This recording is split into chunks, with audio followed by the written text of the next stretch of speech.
Saraswati group of colleges के इस digital platform पे आप सभी लोगों का एक बार फिर से स्वागत करते हैं।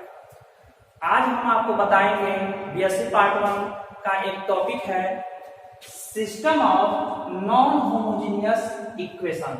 नॉन होमोजेनियस इक्वेशन क्या होता है? ऐसा इक्वेशन जिसके लेफ्ट हैंड साइड में अगर कोई कांस्टेंट आती है, ऐसे इक्वेशन को बोलते हैं नॉन होमोजेनियस इक्वेशन। और बहुत सारे लीनियर इक्वेशन को एक साथ लिख दिया जाए, that is called system of non homogeneous equation. For example, अगर हमारे पास इस तरह का इक्वेशन है 1 1 1 x1 plus a1 2 x2 plus dot dot dot a1 n xn is equal to b1 है। फिर आपका है a21 x1 plus a22 x2 plus dot dot dot a2 xn is equal to b1। ऐसे बहुत सारे equation को अगर लिख दिया जाए तो आपका हो जाएगा a1 2 m1 x1 plus a1 2 increase हो रही है m2 x2 plus dot dot dot a1 2 m n xn is equal to bn। यह आपका system of linear non homogeneous equation है, बिकॉज राइट हैंड साइड में b1 b2 b3 b4 bn and so on ऐसे आ रहे हैं।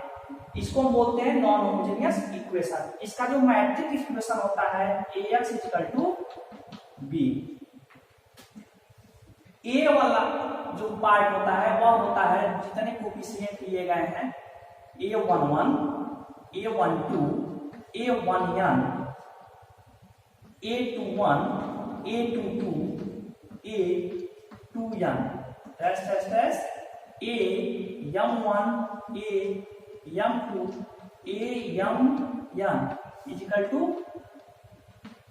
और x जो होता है कितने वेरिएबल यूज किए गए हैं x1 x2 that is xn is equal to b का मतलब होता है b1 b2 b3। यह आपके मैट्रिक्स इक्वेशन कहलाएंगे। a11 a12 a11 यह जो स्ट्रक्चर बना हुआ है this is called coefficient matrix. x1 x2 xn is called variables या अननोन्स भी बोले जाते हैं। इसमें कितने अननोन्स है या अननोन्स है। b1 b2 b3 जो यहाँ पे कांस्टेंट लिया गया है उसको एक मैट्रिक्स में अरेंज कर दिया गया है जिसमें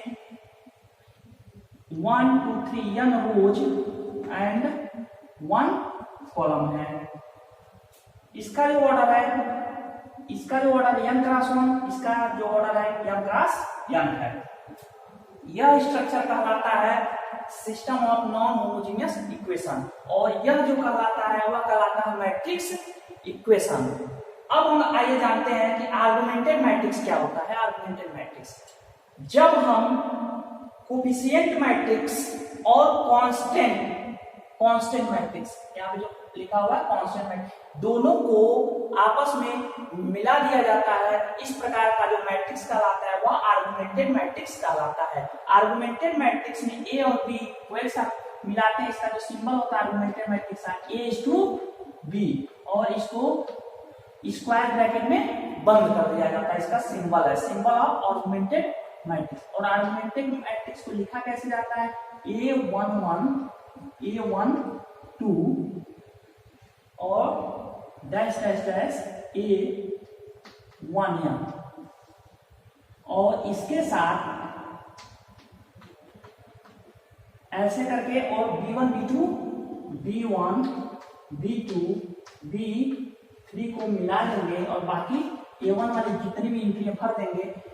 यह जो मैट्रिक्स कहलाता है वह आर्गुमेंटेड मैट्रिक्स कहलाता है। और आर्गुमेंटेड मैट्रिक्स का जो सिंबल होता है यह होता है सिंबल ऑफ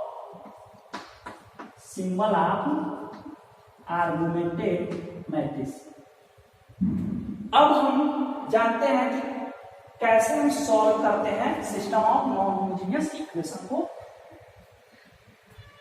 अगर x1, x2, x3, xn तक के जितने भी अननोन लिए गए हैं सबका मान निकाल रहे हैं तो यह कहलाता है कि हम इसको सॉल्व कर सकते हैं। x1 की वैल्यू प्राप्त हो गई, x2 की वैल्यू प्राप्त हो गई, x3 की वैल्यू प्राप्त हो गई, x4 की वैल्यू प्राप्त हो गई। अगर इस तरह का आ जाता है तो हम कह सकते हैं कि system of non homogeneous equation को सॉल्व कर सकते हैं। सॉल्व करने का कंडीशन होता है कि यह कब सॉल्व हो पाएगा, कब सॉल्व नहीं हो पाएगा। सॉल्व होने का कंडीशन है, दो कंडीशन होता है कि सिस्टम कब कंसिस्टेंट होता है। कंसिस्टेंट का डिफिनेशन है if coefficient matrix A and argument matrix B have same rank, then system are called consistent। अगर कोएफिशिएंट मैट्रिक्स का रैंक निकालते हैं और आर्गुमेंट मैट्रिक्स का रैंक निकालते हैं, अगर दोनों आपस में बराबर आते हैं तो हम कहेंगे कि सिस्टम कंसिस्टेंट है। और जब कोई भी सिस्टम कंसिस्टेंट होता है तो उसका सॉल्यूशन हम निकाल सकते हैं। उसका सॉल्यूशन या तो यूनिक सॉल्यूशन होगा या तो infinite number of many solution होगा। अभी हम डिस्कस करेंगे कब यूनिक सॉल्यूशन होगा और कब इनफाइनाइट ऑफ मेनी सॉल्यूशन होंगे। पहले हम ये जानते हैं कि सिस्टम कंसिस्टेंट कब होता है। कंसिस्टेंट कब होता है कि जब स्क्वायर मैट्रिक्स का रैंक और आर्गुमेंट मैट्रिक्स का रैंक आपस में इक्वल होता है, then system will be consistent. अब इनकंसिस्टेंट कब होता है? इनकंसिस्टेंट होने का कंडीशन है कि if A and augmented matrix have not same rank, then system called inconsistent। जब दोनों आपस में बराबर नहीं होता है, rank A is not equal to rank of augmented matrix. इस दशा में जो सिस्टम होता है वह इनकंसिस्टेंट होता है, और जब कोई भी सिस्टम इनकंसिस्टेंट होता है उस दशा में इसका कोई भी सॉल्यूशन प्राप्त नहीं होता है। It has no solution inconsistent होने के। अब हम डिस्कस करते हैं कि अगर सिस्टम कंसिस्टेंट है, अगर हमारे पास दिया गया सिस्टम इनकंसिस्टेंट है तो दो तरह का सॉल्यूशन आता है।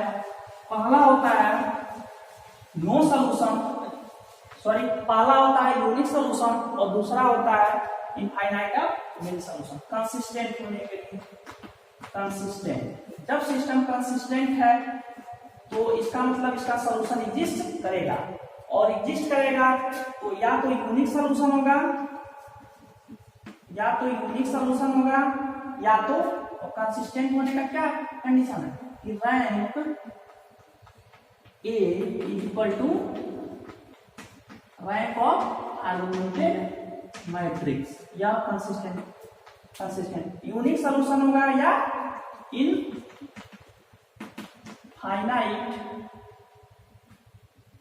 Many solution.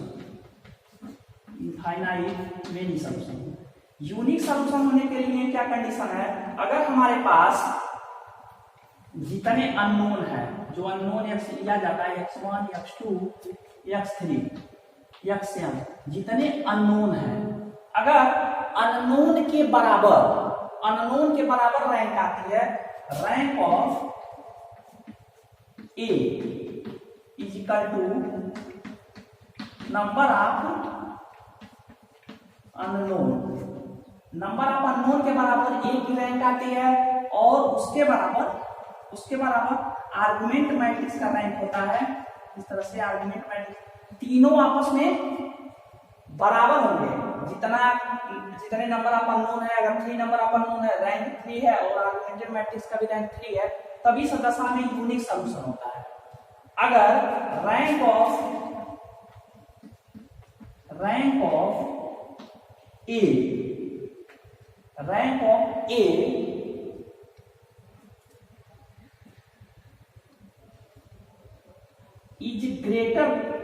is less than rank of A is less than number of unknown कम है और आर्गुमेंटेड, यह तो आपस में दोनों बराबर है। रैंक ऑफ ए और आर्गुमेंटेड मैट्रिक्स का रैंक दोनों आपस में बराबर है, बट बराबर होने के बाद भी जितने अननोन है, सपोज मान लीजिए 3 अननोन है, x1 x2 x3 जिसकी वैल्यू हमको निकालनी है, 3 अननोन है और रैंक आ गया 2 और आर्गुमेंटेड मैट्रिक्स का रैंक आ गया 2, तो ये तो यहाँ पे दोनों आपस में बराबर है, बट नंबर ऑफ अननोन ज्यादा है। इस दशा में जो सॉल्यूशन होगा इनफाइनाइट मेनी सॉल्यूशन होगा। आइए इसको हम एक एग्जांपल से समझते हैं। एक क्वेश्चन लेते हैं। क्वेश्चन हमारा है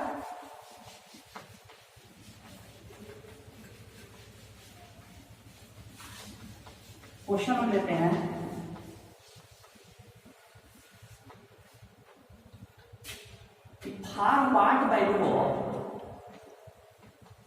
forward value of lambda and mu have number 1। पहला जो होगा यूनिक सॉल्यूशन,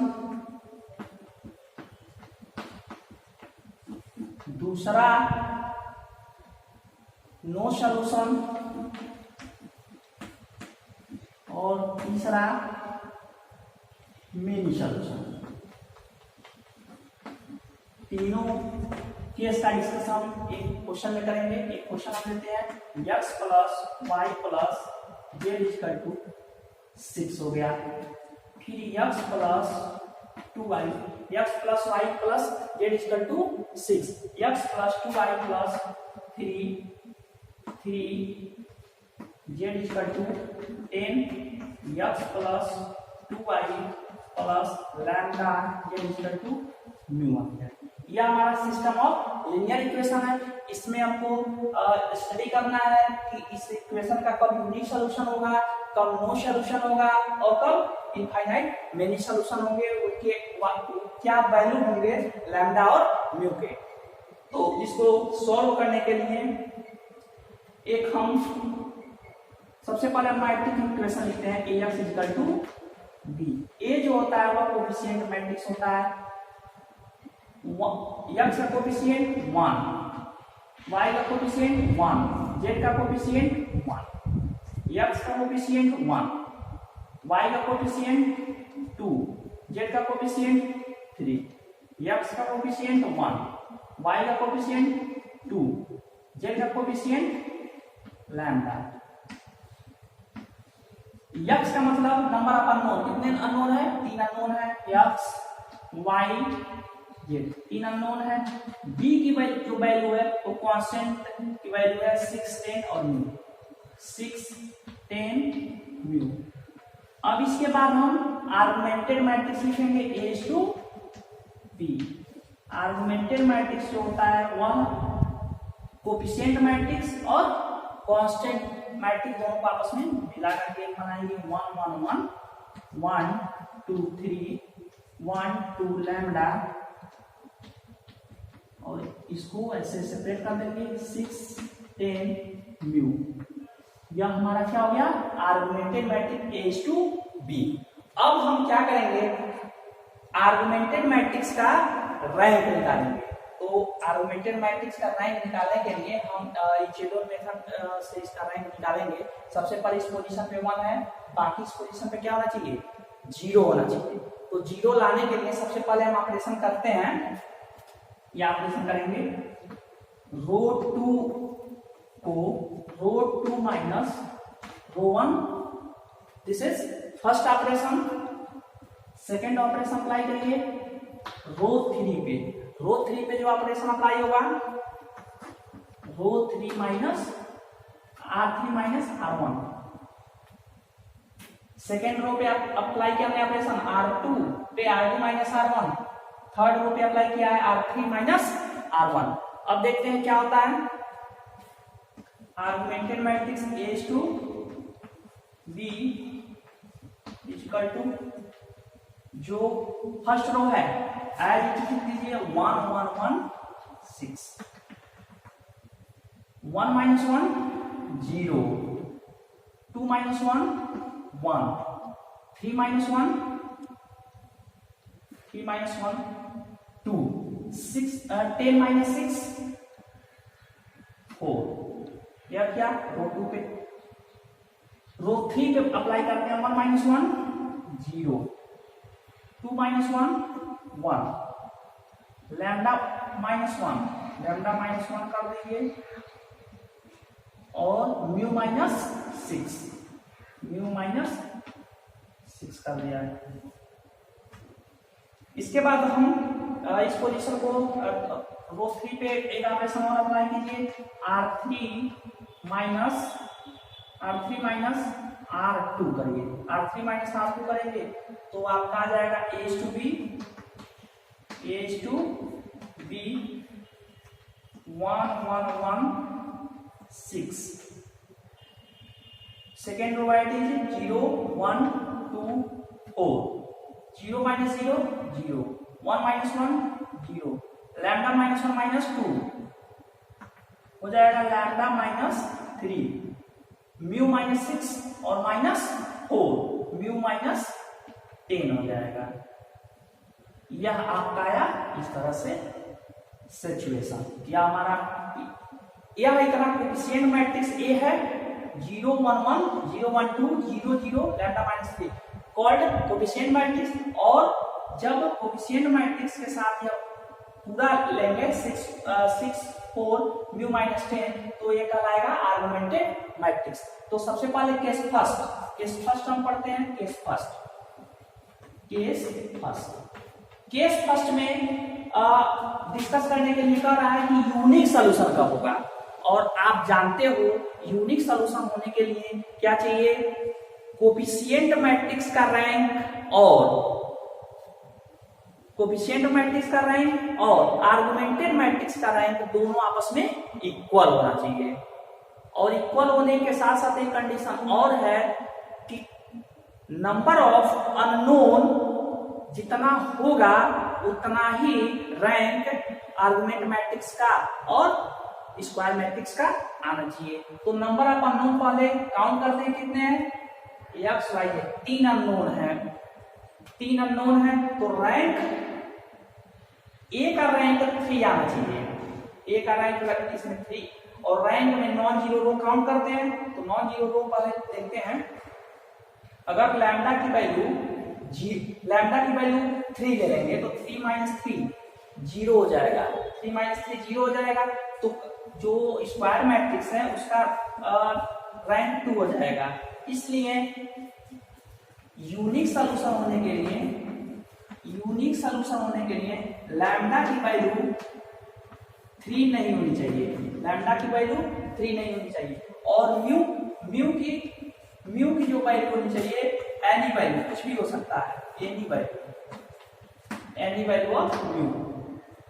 अगर ऐसा सिचुएशन होगा, अगर इस तरह का सिचुएशन होगा, अगर हम लैम्डा वैल्यू 3 नहीं लेंगे तो रैंक ऑफ ए कितनी हो जाएगी, 3 हो जाएगी। अगर यहाँ पे लैम्डा वैल्यू 4 है, 4 माइनस 1 3, 4 माइनस 3 1 होगा और नॉन जीरो रो की संख्या 3 रह जाएगी। तो ए का रैंक और कोएफिशिएंट मैट्रिक्स का रैंक भी आपसे क्या आएगा, 3 आएगा। तो 3 दोनों का रैंक और नंबर ऑफ अननोन 3 है। इस दशा में इसका यूनिक सॉल्यूशन होगा। केस 2 डिस्कस करते हैं। केस 2 क्या है, नो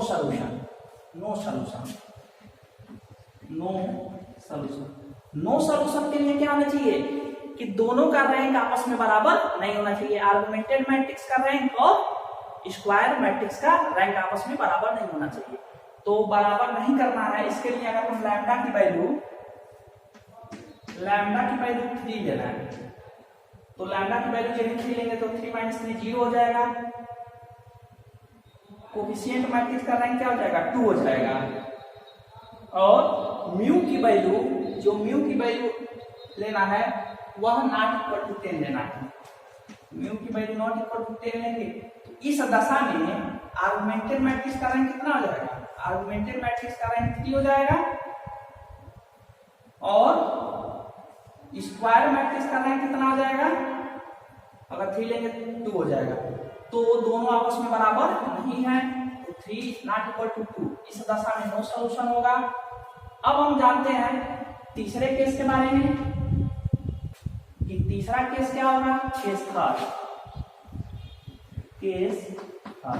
थर्ड केस में क्या होगा कि जो वेरिएबल्स हमारे यूज किए गए हैं एक्स वाई जेड, कितने हैं? 3 वेरिएबल है। अगर 3 वेरिएबल हो और रैंक हमारा 3 से कम आए तो उस दशा में नो सॉल्यूशन होता है। तो अगर हम लैम्डा की वैल्यू क्या ले लें?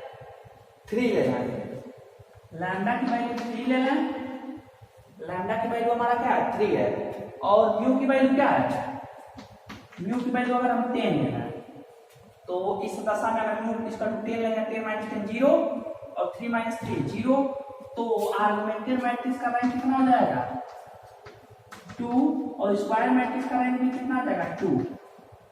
तो अगर if we take the value of lambda is 3 and mu is 10, then augmented matrix and square matrix will be equal.